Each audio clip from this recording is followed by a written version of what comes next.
Praise the Lord. இன்றைய தியானம் மத்தேயு 5:3-12 வரை. ஆவியில் எளிமை உள்ளவர்கள் பாக்கியவான்கள், பரலோக ராஜ்யம் அவர்களுடையது. துயரப்படுகிறவர்கள் பாக்கியவான்கள், அவர்கள் ஆறுதல் அடைவார்கள்.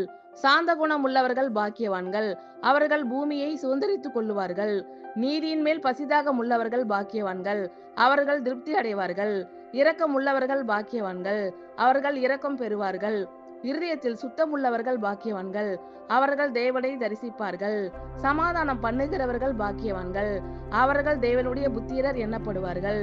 நீதியின் நிமித்தம் துன்பப்படுகிறவர்கள் பாக்கியவான்கள், பரலோக ராஜ்யம் அவர்களுடையது.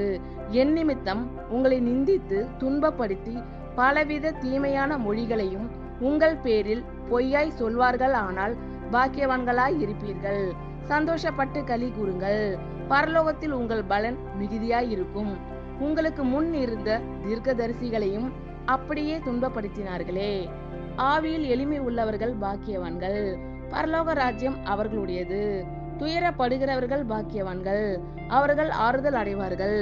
சாந்த குணம் உள்ளவர்கள் பாக்கியவான்கள், அவர்கள் பூமியை சுதந்தரித்துக் கொள்ளுவார்கள். நீதியின் மேல் பசிதாகம் உள்ளவர்கள் பாக்கியவான்கள், அவர்கள் திருப்தி அடைவார்கள்.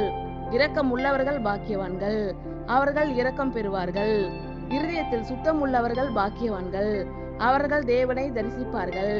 சமாதானம் பண்ணுகிறவர்கள் பாக்கியவான்கள், அவர்கள் தேவனுடைய புத்திரர் எண்ணப்படுவார்கள்.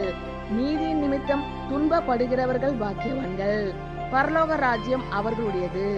என் நிமித்தம் உங்களை நிந்தித்து துன்பப்படுத்தி பலவித தீமையான மொழிகளையும் உங்கள் பேரில் பொய்யாய் சொல்வார்கள், ஆனால் பாக்கியவான்களாய் இருப்பீர்கள்.